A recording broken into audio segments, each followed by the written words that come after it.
So yun guys, meron tayong tanggap dito na laptop Dell. So ang issue nito ay walang power. Pero good ang charger. So nakasalpak ang charger niyan.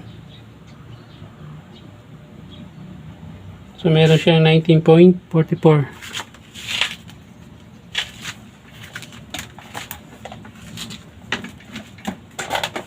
Pack natin. Then power on. So wala ilaw.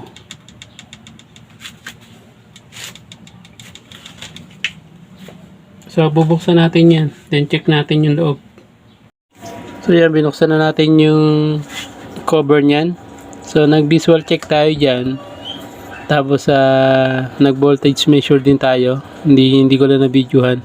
So fully shorted po yung board natin. So iti-trace natin kung saan banda dyan yung shortage niya.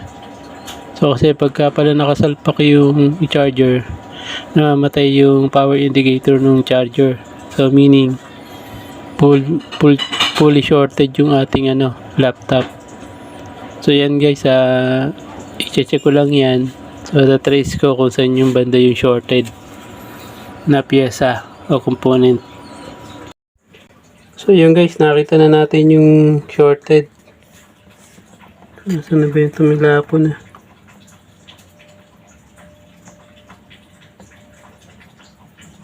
SMD capacitor na wala dito nakalagay.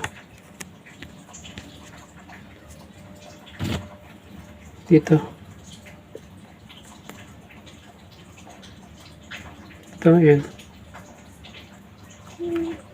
nakalagay SMD capacitor. So lumipad na. Ito pala ito yan.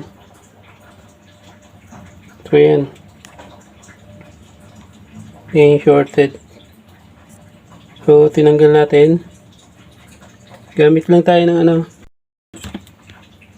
DIY lang, short killer. So yan. So try natin. Salpak na yung charger niya. Try lang natin saglit. Salpak natin to. So yun, namilo yung charger. Kasi namamatay yan automatic. Ayan. Umilo na din yung kanyang indicator. So yan, i-try natin kabit yung kabit yung ibang parts. And testing ulit natin. So yun guys, so successful yung ating pag-trace ng shorted. So yan, naka-power on niya na. Ayan na. Hindi ko pa totally na-fix yan. Wala pa yung keyboard. Tsaka yung isang RAM. Pero working na to.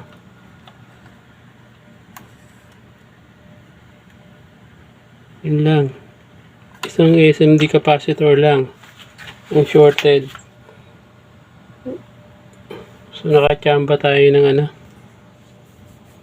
pag-trace ng shorted. So i-final fix ko lang yan para ma-final test natin.